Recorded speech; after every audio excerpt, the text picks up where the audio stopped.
በስመ አብ ወወልድ ወመንፈስ ቅዱስ አሐዱ አምላክ አሜን። ከኢትዮጵያ ኦርቶዶክስ ተዋሕዶ ቤተክርስቲያን ብዙኃን መገናኛ የሚተላለፍላችሁ ሳምንታዊው ዕቅበተ እምነት መርሐ ግብራችን ነው። በዛሬው ዕቅበተ እምነት መርሐ ግብር ነገረ ክርስቶስን የምናቀርብላችሁ ይሆናል። ቆይታችሁ ከኛ ጋር ደግሞ በታላቅ አክብሮት ጋበዝናችሁ። ሰው ከጥንተ ፍጥረት ጀምሮ እስከ ፍጻሜ ዘመን ድረስ ጥበብ ሁለት ጊዜ የተሰወራበት በፈቃዱ በመረጠው መንገድ በመጓዝ ከጥፋት አዘቅት ወድቋል፣ እየወደቀም ይገኛል። የሰው ልጆች አባትና እናት በገነት ከእግዚአብሔር ሕግና ትእዛዝ ይልቅ የፍጡርን ምክር ሰምተው ካዱት፣ ወደቁ፣ የዘላለም ሞትም የተገባቸው ሆነ። ይህን ውድቀት በሞትና ትንሣኤው ጥሎ የዘላለምን ሕይወት በእምነትና መታዘዝ ሊሰጣቸው ቢመጣ የተዋሃደው ሥጋ አምላክነቱን ሰውሮባቸው ሳይቀበሉት ቀሩ። ይህም ትምህርት በየዘመናቱ መልኩን እየቀያየረ ሰውን ከእግዚአብሔር መንግሥት ውጭ አድርጎት ይኖራል። እጅግ አሳዛኙ ጉዳይ ቅዱሳት መጻሕፍትን ጠቅሰው የባሕርይ አምላክነቱን እንካድ ማለታቸው ነው። እናንተ በመጻሕፍት የዘላለም ሕይወት እንዳላችሁ ይመስላችኋልና እነርሱን ትመረምራላችሁ፣ እነርሱም ስለ እኔ የሚመሰክሩ ናቸው። ነገር ግን ሕይወት እንዲሆንላችሁ ወደ እኔ ልትመጡ አትወዱም። የዮሐንስ ወንጌል ምዕራፍ 5 ቁጥር 39ና 40። የዕለቱን ዕቅበተ እምነት መርሐ ግብር የሚያቀርቡልን መምህር ዳንኤል በቀለ ናቸው። ቆይታችሁ ከኛ ጋር ደግሞ በታላቅ አክብሮት ጋበዝናችሁ።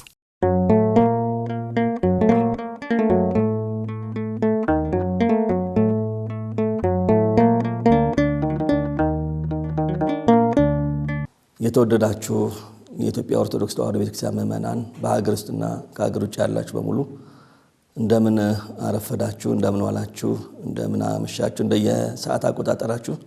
እንግዲህ የኢትዮጵያ ኦርቶዶክስ ተዋሕዶ ቤተክርስቲያን ስለ ጌታችን ስለ ኢየሱስ ክርስቶስ አስተምህሮ አላት። ከመጽሐፍ ቅዱስ አንጻር የምንቃኝ ይሆናል። እንደምናውቀው ከአይሁድ ጀምሮ ስለ ክርስቶስ የተሳሳተ ምልከታ ያላቸው ብዙ ሰዎች በዓለም ላይ ተነስተዋል። ለምሳሌ ለአይሁድ ክርስቶስ ፍጡር የዮሴፍ ልጅ እንደሆነ ብለው ያስባሉ። ሌሎችም ደግሞ እንደዚሁ ነቢይ ነው ብለው የሚያምኑ አሉ። እንደነ አርዮስ የመሰሉትም እንደዚሁ የአርዮስ ተከታዮችም ፍጡር ነው ብለው ያምናሉ። አንዳንዶች ደግሞ አማላጅ ነው ብለው ያምናሉ። ስለ ክርስቶስ ብዙ አይነት ትምህርቶች አሉ። ስለዚህ ትክክለኛውን ክርስቶስን እውነተኛውን ክርስቶስን ማወቅ ከጥፋት ከዘላለም ሞት የሚያድን ስለሆነ የኢትዮጵያ ቤተክርስቲያን ከምንጩ ከሐዋርያት ትምህርት ያገኘችውን ስለ ክርስቶስ ያላትን አስተምሮ በመጠኑ ለመዳሰስ እንሞክራለን። ክርስቶስን አለማወቅ የዘላለም ሕይወትን ማጣት እንደሆነ የታመነ ነው። አንድ ሰው የዘላለም ሕይወት የሚኖረው እውነተኛውን አምላክ ክርስቶስን ሲያውቅና ሲያምን ብቻ ነው። ክርስቶስን ያላመነ ሰው የዘላለም ሕይወት ሊኖረው አይችልም።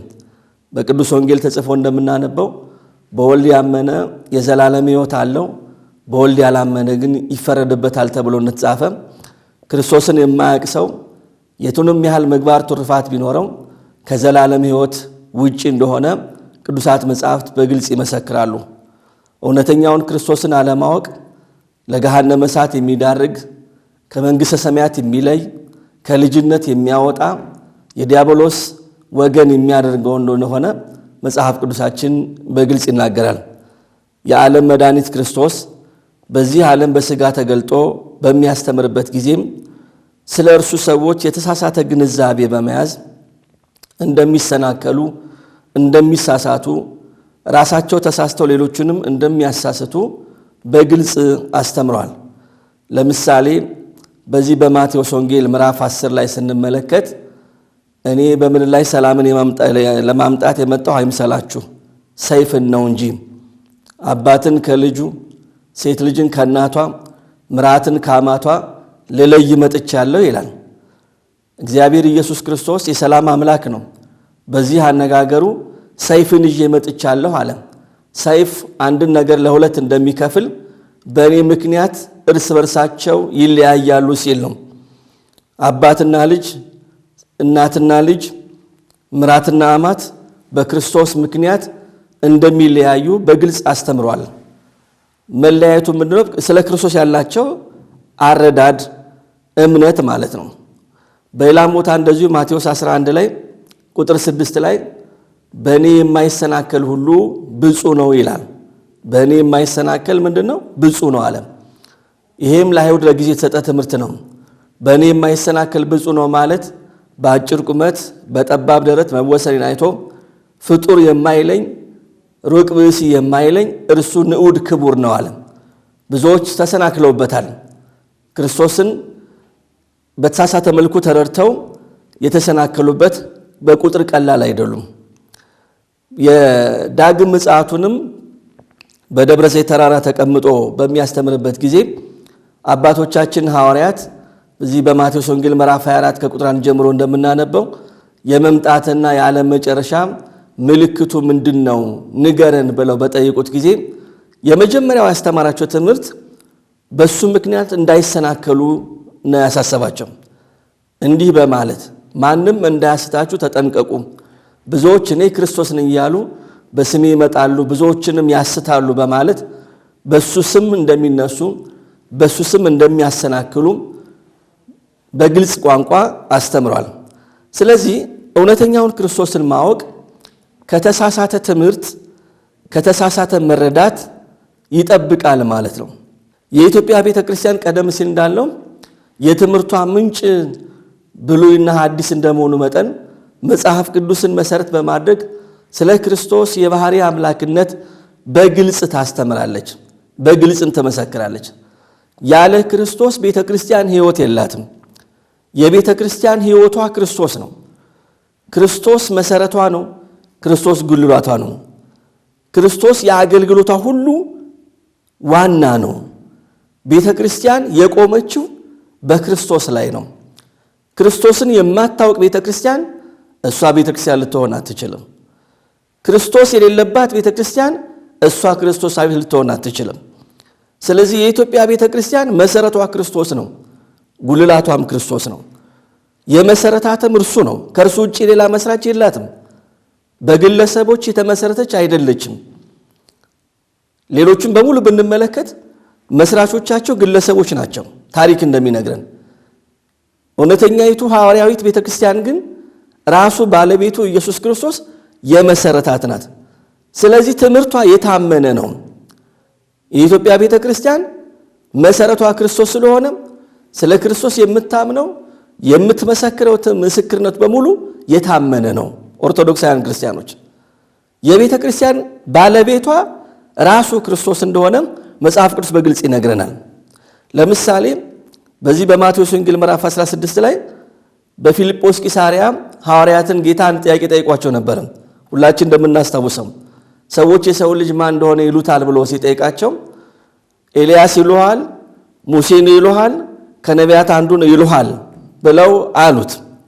እናንተስ ማን ትሉኛላችሁ ሲላቸው ቅዱስ ጴጥሮስ አንተማ አንተ እንጂ ክርስቶስ የእግዚአብሔር ልጅ ነህ ብሎ ምስክርነቱን ሰጠ። ጌታም ይህን ቃል አጸናለት። የዮና ልጅ ስምዖን ይህንን ምስክርነት ሥጋና ደም አልገለጠልህም፣ የሰማይ አባት ይገለጠልህ እንጂ። እኔም እልሃለሁ አንተ አለት ነህ፣ በአንተ አለትነት ቤተክርስቲያን እመሰረታታለሁ፣ የገሃነም ደጆችም አይችሏትም በማለት ቤተ ክርስቲያኔን እመሰርታታለሁ ነው ያለው። ቤተ ክርስቲያንህን አይደለም ያለው። ቤተ ክርስቲያን የክርስቶስ ናት። ቤተ ክርስቲያኔን እመሰርታታለሁ ነው ያለው። ስለዚህ ቤተ ክርስቲያን የተመሰረተችው በቀጥታ በራሱ በክርስቶስ ነው። በሌላም ቦታ ላይ በዮሐንስ ወንጌል ምዕራፍ 21 ላይ በጥብርያዶስ ባህር ጌታ ከትንሣኤው በኋላ ለሐዋርያት ከተገለጠላቸው በኋላ ቅዱስ ጴጥሮስን 3 ጥያቄ ጠይቆታል። አንድ ጥያቄ በተመሳሳይ የዮና ልጅ ስምዖን ከነዚህ ሁሉ ይልቅ አብልጠህ ትወደኛለህን ብሎ ጠየቀው። እንደምወድ ጌታ ሆይ አንተ ታውቃለህ አለ። ጠቦቶቼን ጠብቅ አለው። አሁንም ትወደኛለህ ሲለው እንደምወድ አንተ ታውቃለህ አለ። ግልገሎቼን ጠብቅልኝ አለው። ለሶስተኛ ጊዜ የዮና ልጅ ስምዖን ትወደኛለህ አለው። እንደምወድ አንተ ታውቃለህ፣ አንተ ሁሉን ታውቃለህ ብሎ ሲመሰክር ያን ጊዜ ጌታ ምን አለ? በጎቼን አሰማራ አለው። እዚህ ጋር አንድ ነገር እናስተውላለን። ጠቦቶቼን፣ ግልገሎቼን፣ በጎቼን ነው ያለው። ቼን የሚለውን ቃል ማስተዋል አለብን። ጠቦቶችህን አላለው፣ ግልገሎችህን አላለው። ኦኬ፣ ይሄ የምንረዳው ምንድነው? ባለቤቱ ክርስቶስ እንደሆነ ሐዋርያት ክርስቶስ በሰራት ቤተክርስቲያን ለአገልግሎት የተጠሩ እንጂ እነሱ መስራቾች እንዳልሆኑ በግልጽ የሚያሳይ ነው። ስለዚህ እውነተኛይቱ ቤተክርስቲያን ስለ ክርስቶስ የምትሰጠው ምስክርነት የታመነ ነው፣ ከምንጩ ሳይቋርጥ አሁን ድረስ ያለ ትምህርት ስለሆነ። ስለዚህ እኛ የምናምነውን በመጠኑ ለማየት እንሞክራለን። እግዚአብሔር ከሁላችን ጋር ይሁን፣ ማስተዋሉንም ያድለን። እኛ ክርስቶስን እንዲህ ብለን እናምናለን። ኢየሱስ ክርስቶስ የባህሪ አምላክ ነው ብለን እናምናለን። የባህሪ አምላክ ማለት አምላክነት የገንዘቡ የሆነ በገድል በትሩፋት ያላገኘ በጸጋ ያላገኘ የራሱ የሆነ ማንም ያልሰጠው ማንም የማይወስድበት ማለት ነው። ፈጥሮ መግዛት የባህሪ ገንዘቡ ነው ማለታችን ነው። ኢየሱስ ክርስቶስ አምላክ ብቻ አይደለም የምንለው የባህሪ አምላክ እንደሆነ ነው የምናምነው። አሁን አንዳንዶች አምላክ መሆኑ ምን ድንቅ ነገር ሊሆን ይችላል፣ ብዙዎቹም እኮ አምላክ በሚለው ስም ተጠርተውበት የለም ወይ ብለው የሚከራከሩ አሉ። አዎ መጽሐፍ ቅዱስ ላይ ፍጡራን አማልክት ተብለው እንደተጠሩ ተጽፎ እናነባለን። ለምሳሌ እግዚአብሔር ሊቀ ነቢያት ሙሴን በኦሪት ዘጸአት ምዕራፍ 7 ላይ እግዚአብሔር ሙሴን እንዲህ አለው፣ እኔ ለፈርዖን አምላክ አድርጌሃለሁ ይላል። ለፈርዖን አምላክ አድርጌሃለሁ አለ። የሙሴ አምላክነት የባህሪ እንዳልሆነ እናውቃለን። አምላክነቱም ስልጣኑም ገዢነቱም በፈርዖን ላይ ብቻ ነው። የፈርዖን አምላክ ነህ ማለት ፈርዖንን ፈጥረዋል ማለት አይደለም። በፈርዖን ላይ ትሰለጥንበታለህ፣ የወደድከውን ታደርግበታለህ ማለቱ ነው። የሙሴ አምላክነት የጸጋ አምላክነት ነው። ሙሴ ከዚህ በፊት ይህ ስልጣን አልነበረውም፣ የአምላክነት ሀብት አልነበረውም። አሁን ግን እግዚአብሔር በፈርዖን ላይ እንዳሰለጠነው የወደደውን ነገር በፈርዖንና በሰራዊቱ ላይ ማድረግ እንደሚችል ሲያመለክት እኔ ለፈርዖን አምላክ አድርጌ ሾሜሃለሁ ነው የሚለው። ሹመት ነው፣ ስጦታ ነው፣ ሊወሰድ የሚችል ነው፣ ጊዜያዊም ነገር ነው። በሌላ ቦታ ላይም በመዝሙር 88 ላይ እግዚአብሔር በአማልክት ማህበር ቆመ ተብሎም ተጽፏል። እግዚአብሔር በአማልክት ማህበር ቆመ ይላል። አማልክት ያላቸው ቅዱሳንን ነው፣ የጸጋ አማልክት ናቸውና። እነዚህ ሁሉ ግን የአምላክነት ጸጋ ተሰጣቸው እንጂ አምላክነት የባህሪ ገንዘባቸው አይደለም። ጌታችን አምላካችን ኢየሱስ ክርስቶስ ግን ፈጥሮ የሚገዛ እውነተኛ የባህሪ አምላክ ነው ብለን እናምናለን። አንዳንዶች በመጽሐፍ ቅዱስ ቃል በቃል ኢየሱስ ክርስቶስ እኔ አምላክ ነኝ ብሎ አልተናገረም ብለው የሚከራከሩ አሉ። በተለይ ከክርስትናው እምነት ወጣ ያሉ ሰዎች መጽሐፍ ቅዱስን አንብበናል እያሉ ኢየሱስ ክርስቶስ በመጽሐፍ ቅዱስ በአንድም ቦታ ላይ እኔ አምላክ ነኝ ሲል አልሰማን ብለው የሚከራከሩ አሉ። በእውነቱ ያው የመጽሐፍ ቅዱስ ባለቤቶች እኛ ሆነን ሳለን የእኛን መጽሐፍ ቅዱስ እኛን ተርጉምላችሁ ማለታቸው የሚያስደንቅ ቢሆንም ለዚህ የምንሰጠው አጭር መልስ አይሁድ ክርስቶስን ለምን ሰቀሉት ነው። አይሁድ ክርስቶስን ለምን ጠሉት? ሙት ስላነሳ ነው የጠሉት? ድዊ ስለፈወሰ ነው የጠሉት? አጋንንትን ስላወጣ ነው የጠሉት? ህብስት አብርክቶ ስላበላ ነው የጠሉት? ለምንድን ነው የሰቀሉት? ይሙት በቃ ብለው የፈረዱበት እኮ እኔና አብ አንድ ነን ስላላቸው እኮ ነው። በአይሁድ አመለካከት አምላክ ብለው የሚያምኑት አብን ብቻ ነው። ከአብ ሌላ አምላክ አለ ብለው አያምኑም። አሁን በስጋ የተገለጠው በአጭር ቁመት በጠባብ ደረት ተወስኖ በመካከላቸው ሲመላለስ የሚያዩት ኢየሱስ ክርስቶስ ግን እናንተ አምላካችን የምትሉት እርሱ ለኔ አባቴ ነው፣ እኔና አብ አንድ ነን፣ አባቴ እስከዛሬ ይሰራል እኔም ደግሞ እሰራለሁ እያለ በግልጽ ሲያስተምራቸው አይሁድ አንተ ሰው ስትሆን ራስን እንዴት አምላክ ታደርጋለህ? ከእግዚአብሔር ጋር እንዴት ራስን ታስተካክላለህ? ብለው እኮ ነው የሰቀሉት እንጂማ እኮ ተአምር ስላደረገ አይደለም የሰቀሉት። ስለዚህ አይሁድ ክርስቶስ አምላክ እንደሆነ አውቀዋልም፣ በሚገባ ተረድተዋል። ለዚህ ነው ለሞት ያበቁት፣ ለስቅላት ያበቁት። ጌታችን ኢየሱስ ክርስቶስ የባህሪ አምላክነቱን በቃልም በተግባርም አሳይቷል። ነቢያትም አምላክነቱን በግልጽ መስክረዋል። ራሱን በትምህርቱም በስራውም የባህሪ አምላክነቱን ገልጾ አሳይቷል። ከቃል በላይ ደግሞ ተግባር ነው የሚበልጠው። ክርስቶስ እኔ እንዲህ ነኝ ከማለት ይልቅ የበለጠ አምላክነቱን ማሳየት የፈለገው በወሬ ሳይሆን በተግባር ነው። ከጆሮዬ ይልቅ ዓይኔን አምለዋለሁ የሚባል አባባል አለ። ስለዚህ ክርስቶስ አይሁድን ለማሳመን ቃላቶችን ሳይሆን የተጠቀመው ተግባር ነው ያሳያቸው። ዛሬም ያሉ የክርስቶስ ተቃዋሚዎች በማወቅም ሆነ ባለማወቅ ክርስቶስ አምላክ አይደለም ብለው የሚከራከሩ ሰዎች ሊያስተውሏቸው የሚገቡ ነጥቦች አሉ። ክርስቶስ የባህሪ አምላክነቱን በቃልም በተግባርም ገልጿል። ለምሳሌ ጥቂቶችን እንመልከት። በቃል ያስተማራቸውን እንመልከት። መጀመሪያ በቃል ምን ብሎ አስተምሯል? ለምሳሌ በዮሐንስ ወንጌል ምዕራፍ 5 ላይ ያንን መጻጉዕን 38 ዓመት ሙሉ በደዌ ዳኛ በአልጋ ቁራኛ ተይዞ በበሽታ ሲማቀቅ የነበረውን መጻጉዕን ከፈወሰ በኋላ እንዲህ አላቸው። ዮሐንስ ወንጌል ምዕራፍ 5 ላይ አባቴ እስከ ዛሬ ይሰራል፣ እኔም ደግሞ እሰራለሁ አላቸው። ይሄ እሪናቸውን ያሳያል።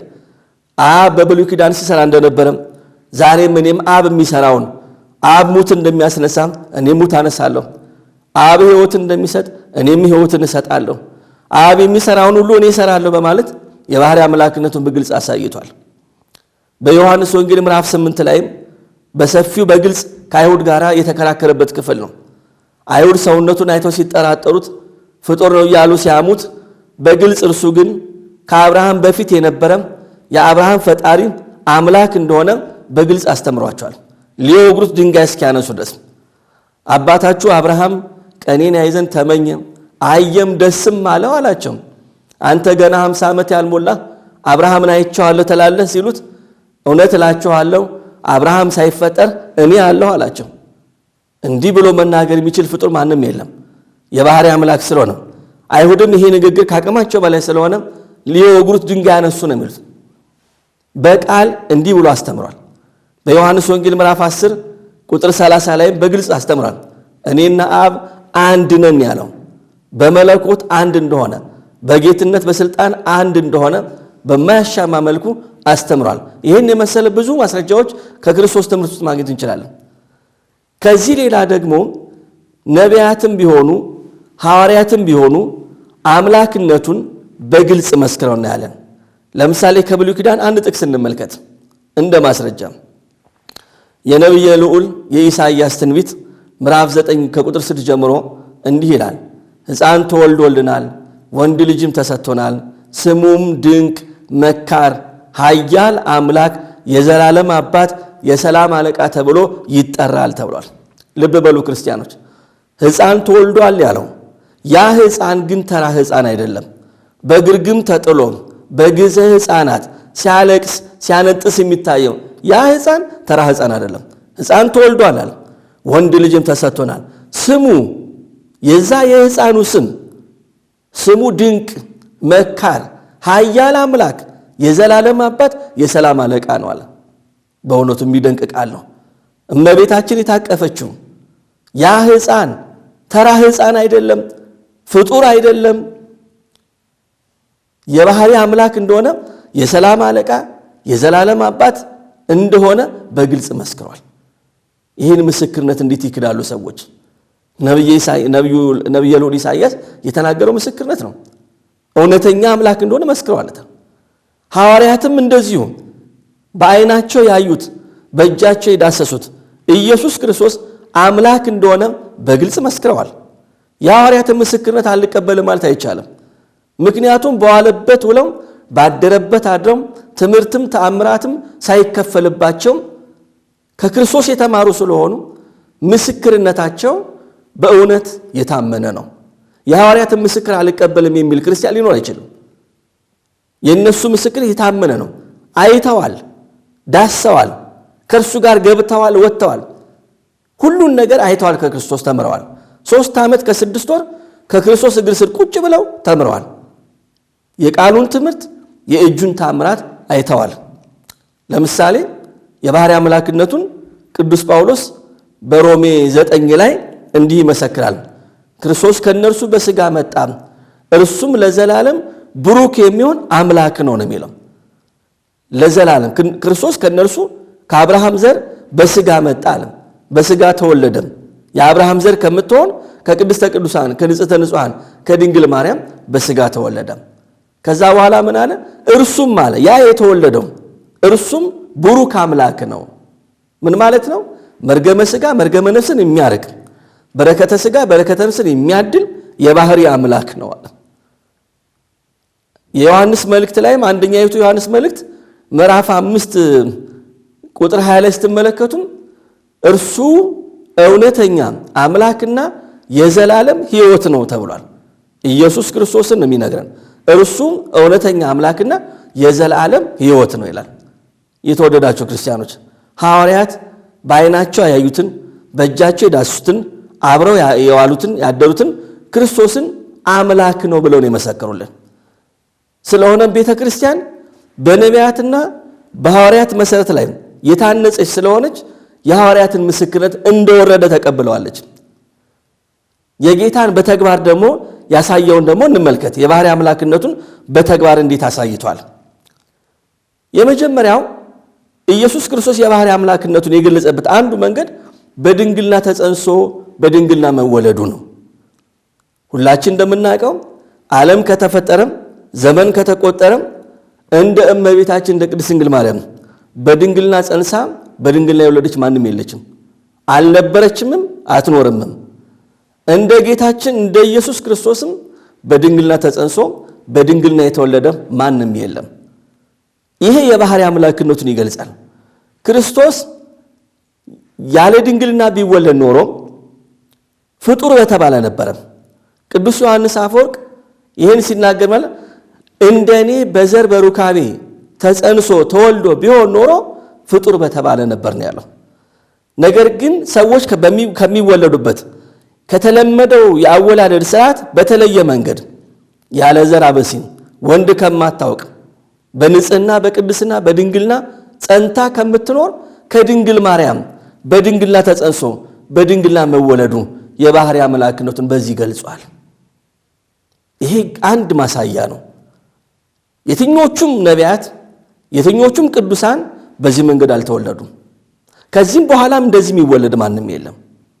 ብቸኛ በድንግልና ተጸንሶም በድንግልና የተወለደ እውነተኛ አምላክ ኢየሱስ ክርስቶስ ነው። ይሄን እንዴት ሰው ይክዳል? ይሄን እያዩ ፍጡር ነው እንዴት ይሉታል? ለፍጡር እንዴት ይሄ ይቻለዋል? አንድ ተራ ሰው አንድ ፍጡር ቢሆን ኖሮ ክርስቶስ ክብር ይግባውና እንዴት በድንግልና ተጸንሶም እንዴት በድንግልና ይወለዳል? ነቢያት ለምን ይሄን አላደረጉትም? ሐዋርያት ለምን በዚህ መልኩ አልተወለዱም? ታላላቆቹ እነ አብርሃም እነ ይስሐቅ እነ ያዕቆብ እነ መልከጼዴቅን የመሰሉ ታላላቅ አባቶች ለምን በዚህ መንገድ አልተወለዱም? ስለዚህ እሱ ክርስቶስ የባህሪ አምላክ እንደሆነ እናውቅ ዘንድ እንረዳ ዘንድ ፍጡር እንዳልሆነ እናውቅና እንረዳ ዘንድ በድንግልና ተጸንሶ በድንግልና ተወለደ። ክርስቲያኖች ይሄ አንዱ የባህሪ አምላክነቱ መገለጫ ነው።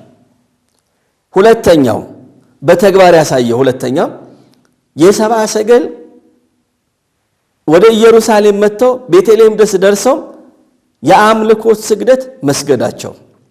ልብ በሉ ጌታ ተወልዶ በሁለት ዓመቱ ሄሮድስ ሊገለው ባሰበ ጊዜ እመቤታችን በጀርባዋ አዝላ ወደ ግብፅ አገር ከመሄዷ በፊት ሰብአ ሰገል መጥተዋል። መወለዱን አውቀው የሁለት ዓመት ጉዞ ተጉዘው እንግዲህ እነዚህ ነገስታት ናቸው። በትውፊት እንደሚታወቀው ነገስታት ናቸው።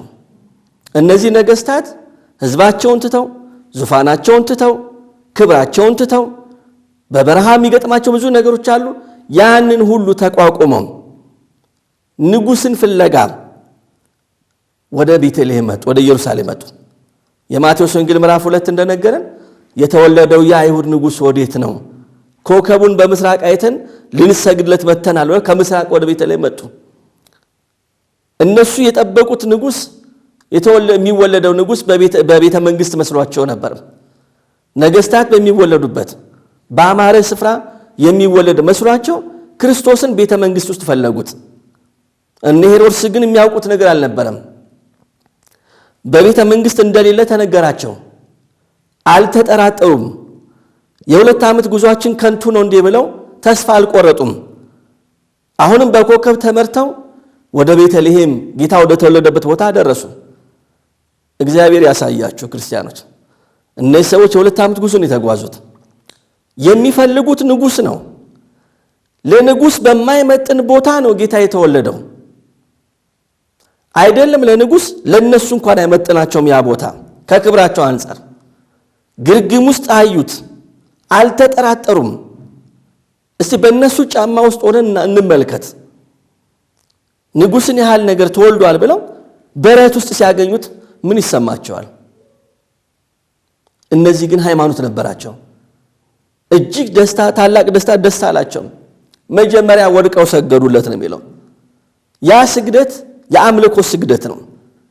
በናፍቆት በስስት ሲጠብቁት የነበረው አምላክ ተወልዶ ሲያዩት ሕፃንነቱን አይተው አልናቁትም። ሰው የሆነ አምላክ እንደሆነ አውቀው በግንባራቸው ተደፍተው ሦስቱም ነገሥታት ሰገዱለት። ከዛ በኋላ ነው ሳጥኖቻቸውን ከፍተው ወርቁን፣ ዕጣኑን፣ ከርቤውን ያቀረቡለት። አሁን ጥያቄው እዚህ ጋር ነው።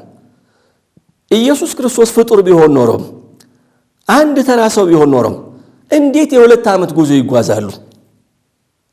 ንጉሥ ለማየት፣ ሰው ለማየት የ2 ዓመት ጉዞ እንዴት ይጓዛሉ? መጓዛቸው ብቻ አይደለም፣ እንዴት ወድቀው ሰገዱለት? በዕድሜ እኮ በሥጋ አይን ካየ ነው በዕድሜ እኮ እነሱ ይበልጣሉ። እነሱ ትልቆች ናቸው። ጌታ ያን ጊዜ የ2 ዓመት ሕፃን ነው። ግን ወድቀው ሰገዱለት የሚለው ምን ስለሆነ? የባህሪ አምላክ ስለሆነ። አያችሁ ተወዳጆች ክርስቲያኖች፣ እኛ ክርስቶስን የባህሪ አምላክ ነው የምንለው እንዲሁ አይደለም፣ በተግባርም ጭምር የተረጋገጠ ስለሆነ ነው። ሶስተኛው ክርስቶስ የባህሪ አምላክነቱን የገለጸበትን መንገድ የምናየው መለኮታዊ ትምህርቱ ነው። እስራኤላውያንን ወይም አይሁድን ከዚህ በፊት ካህናት አስተምረዋቸዋል፣ ነቢያት አስተምረዋቸዋል። በዘመኑ የነበሩ አይሁድም ረበናት አስተምረዋቸዋል። ነገር ግን የጌታችን ትምህርት ከተለመደው ትምህርት የተለየ ነው። አይሁድን አፋቸውን ከፍተው እንዲሰሙ ያደረጋቸው እስኪደነቁ ድረስ ነበር ያስተምራቸው የነበረው። የክርስቶስ ትምህርት የባህሪ አምላክነቱን የገለጠ ትምህርት ነው። ለምሳሌ አንቀጸ ብፁዓን የተባለውን ትምህርት እንመልከት። የማቴዎስ ወንጌል ከምዕራፍ 5 እስከ ምዕራፍ 7 መጨረሻው ድረስ ያለውን ተመልከቱ። ጌታችን ኢየሱስ ክርስቶስ ተራራ ላይ ወጥቶ ወይም የተራራው ስብከት ይባላል፣ ተራራ ላይ ወጥቶ ያስተማረው ትምህርት ነው። እዛ ላይ የሚገርሙ ኃይለ ቃላቶች እናነባለን ወይም እንሰማለን። እንዲህ ይላል፣ ለቀደሙት አትግደል እንደተባለ ሰምታችኋል። ልብ በሉ፣ አትግደል እንደተባለ ሰምታችኋል። በየት? በኦሪቱ እንደተባለ ሰምታችኋል። እኔ ግን እላችኋለሁ በወንድሙ ላይ የሚቆጣ የገሃነም ፍርድ ይገባዋል። እኔ ግን እላችኋለሁ። ልብ በሉ፣ በቀደሙት አታመንዝር እንደተባለ ሰምታችኋል። እኔ ግን እላችኋለሁ ወደ ሴት አይቶ በልቡ የተመኘም አመነዘረ እላችኋለሁ። አሁን እንዲህ ማስተማር የሚችል ማን ነው? ማንም የለም። ነቢያት ቢያስተምሩ ከእግዚአብሔር አግኝተው ነው። ከመዝቤ እግዚአብሔር እንዲህ ይላል እያሉ ነው የሚያስተምሩት። የትምህርታቸው ምንጭ እግዚአብሔር ነው። የትምህርታቸው መሰረት ራሱ እግዚአብሔር ነው። ጌታችን ኢየሱስ ክርስቶስ ያስተማራቸው ሐዋርያትም የሐዋርያት የትምህርታቸው ምንጭ ራሱ ክርስቶስ ነው። ከክርስቶስ ያገኙትን ነው ያስተምሩ የነበሩት።